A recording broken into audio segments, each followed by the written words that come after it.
Shalom, sahabat kasih Tuhan, bertemu kembali dengan saya Kersogo di channel ini. Bagaimana kabar kita semuanya? Semoga saudara-saudara sekalian, kita semua yang sedang menyaksikan video ini tetap sehat-sehat saja ya. Amin. Oke, teman-teman yang dikasih Tuhan, di kesempatan ini saya akan mengajak kita melihat satu kesaksian yang sangat luar biasa dari seorang Murtadin. Dia adalah seorang wanita yang cantik dan dia sangat luar biasa sebetulnya proses hidupnya ketika dia mau percaya kepada Tuhan Yesus Kristus. Dan ketika dia sudah percaya kepada Yesus Kristus, dia mengalami pergumulan yang sangat berat karena dia harus berhadapan dengan keluarganya. Dan yang terjadi adalah dia diruqyah oleh keluarganya. Dan ini tentu adalah pengalaman yang sangat hebat menurut saya. Mungkin kalau kita tidak tahu, ruqyah itu kalau di dalam kekristenan itu mirip seperti pelepasan, ya. Dan seorang wanita yang cantik ini dia protes di dalam hatinya. Kenapa? Karena tidak ada sesuatu atau jin atau roh apapun yang masuk di dalam tubuhnya sehingga dia percaya pada Tuhan Yesus Kristus. Dia mengatakan justru yang ada dalam hati, dalam hidup saya ini adalah Tuhan. Nah ya, nggak mungkin lah. Jadi tidak bisa diruqyah, dan saat diruqyah pun akhirnya terlihat dengan sangat jelas, dan wanita ini betul-betul sangat dikuatkan. Karena kenapa? Dia percaya ada roh Allah, ada Tuhan Yesus di dalam hidupnya, sehingga dia tetap kuat ya. Ini adalah kesaksian yang sangat luar biasa. Saya harap kesaksian ini dapat menjadi berkat bagi saudara-saudara sekalian. Mari kita dengarkan kesaksiannya. Saya memberitahu, saya cerita kepada mama saya, pada orang tua saya. Sebelumnya saya cerita masalah ini kepada adik saya yang di bawah saya langsung gitu. Jadi pada kesempatan itu saya bilang sama adik saya bahwa saat ini saya mempunyai keyakinan yang baru, saya mempunyai iman yang baru, dan saya sudah memilih Yesus dalam kehidupan saya, dalam iman saya yang baru. Dan saya akan bilang sama mama gitu. Dan sebelumnya saya memberitahu kamu dulu, saya memberitahu adik saya dulu gitu. Nah pada saat itu ya adik saya ya pastinya kaget dengan keputusan yang saya ambil gitu. Dan dia sempat juga mendebat saya masalah agama seperti itu. Ya pada saat itu saya tidak bisa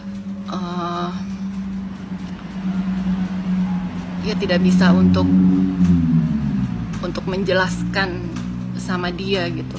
Dan juga saya tidak ingin mendebat apa yang dia debatkan kepada saya gitu. Karena ya ini sudah menjadi keputusan saya, sudah menjadi keyakinan saya.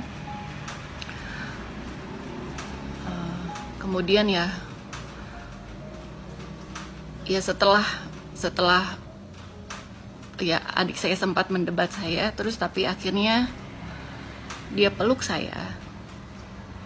Terus ya dia bilang sama saya, ya kalau memang itu sudah menjadi keputusan teteh,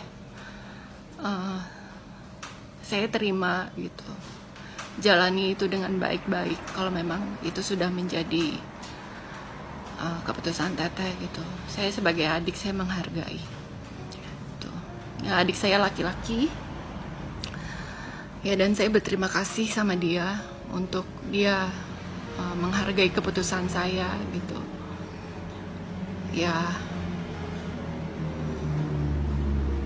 Ya di situ saya benar-benar merasa keluarga saya, adik saya gitu ya, adik saya tidak melakukan hal yang bagaimana gitu terhadap saya. Dan saya bilang sama dia, saya tetap sama, saya tetap kakak kamu, hanya memang kalau untuk masalah keimanan mungkin saya berbeda gitu. Dan saya akan segera bilang sama mama, saya akan menceritakan hal ini. Ya dan singkat ceritanya, ya di dalam satu kesempatan di situ saya maaf saya mengingat cerita ini, saya jadi kembali apa ya, ada rasa haru gitu, ada rasa tentang proses yang saya alami. Nah, terus pada satu kesempatan di rumah, saya bilang sama mama saya, di situ ada adik saya juga yang lain. Saya bilang sama mama saya memberanikan diri ya, sebelumnya saya berdoa bagaimana saya harus ngomong sama keluarga saya gitu, sama mama saya terutama. Terus ya saya ngomong lah empat mata sama ibu saya ya. Saya bilang, Ma,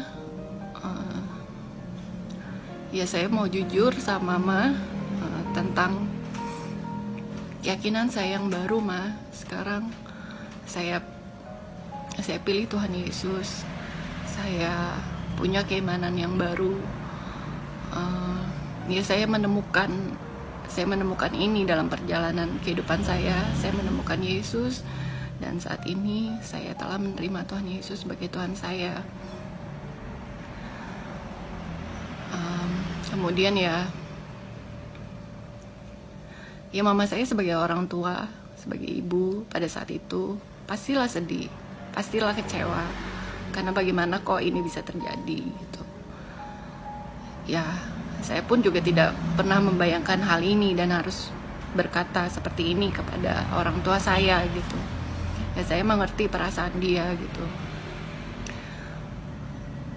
Ya dia sedih lah, dia menangis juga pada saat itu.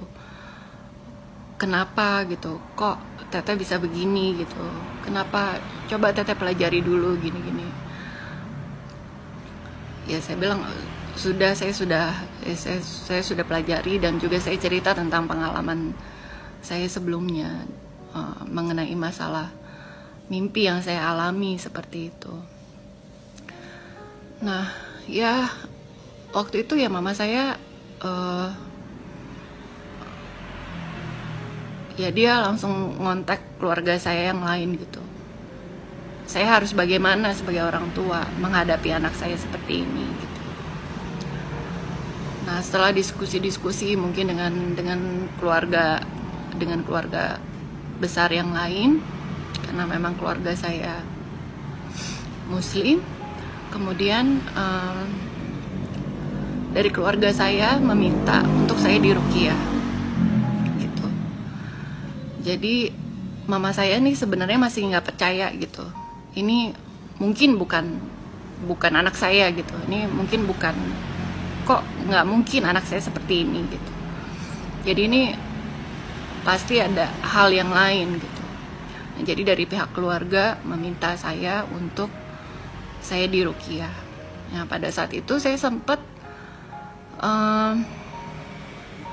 menolak lah dalam hati saya gitu. Kenapa saya harus diruqyah gitu? Memang ada apa dengan saya gitu? Saya nggak ada apa-apa gitu.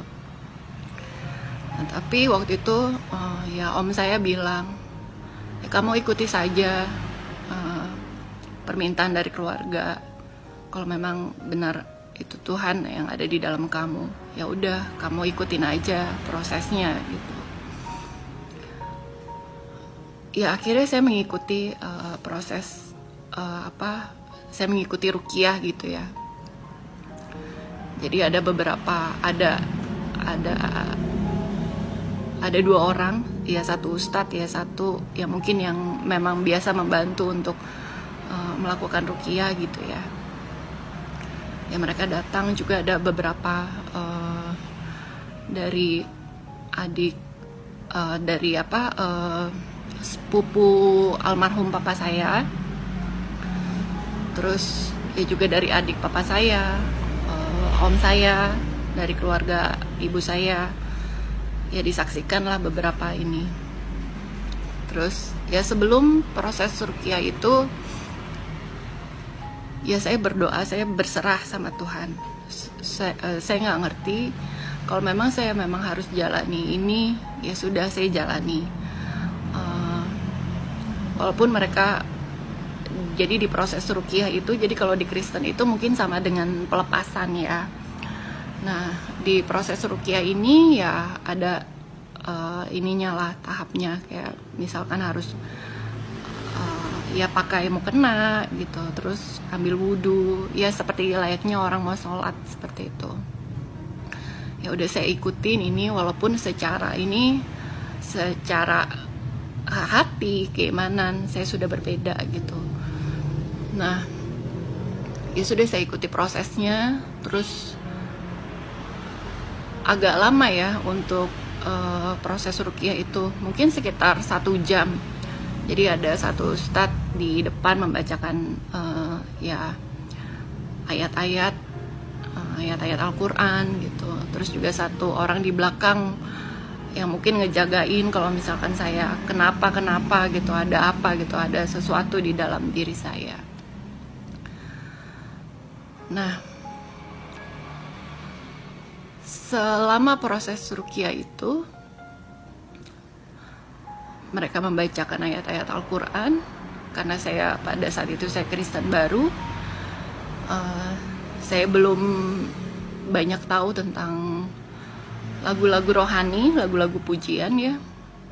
Di situ saya dari awal ruqyah sampai akhir saya cuma nyanyi, saya cuma nyanyi gini.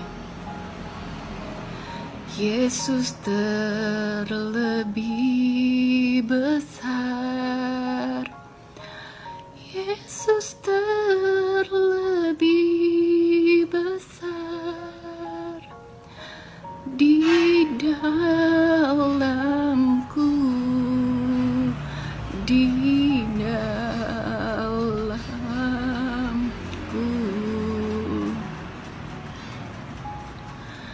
Yesus terlebih besar, Yesus terlebih besar di dalamku selama-lamanya. Jadi saya terus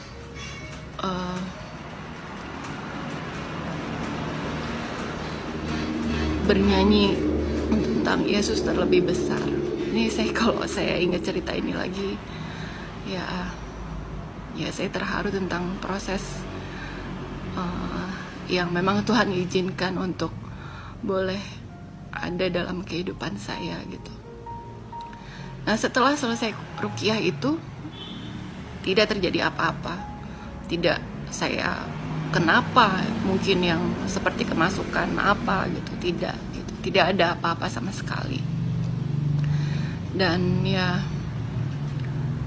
di situ saya bilang sama Pak Ustadznya ya, pada saat itu saya bilang, Bapak, pengalaman yang saya alami ini mungkin berbeda dengan apa yang orang lain mungkin alami. Kalau Tuhan yang ada di dalam saya, bagaimana mungkin Bapak mau mengusir Tuhan yang ada di dalam saya? Pada saat itu saya bicara itu dengan tenang sekali, dengan tidak ada rasa amarah, tidak ada rasa benci, tidak ada rasa bagaimana gitu. Saya benar-benar tenang gitu menghadapi mereka gitu. Ya, dan mereka pun juga sempat terdiam dengan perkataan saya. Saya tidak banyak mengucapkan kata-kata pada saat itu, dan ya mereka sempat bilang sama mama saya pada saat itu, Ibu tenang aja, nggak apa-apa, nanti kita monitor dari rumah gitu, dari tempat mereka gitu.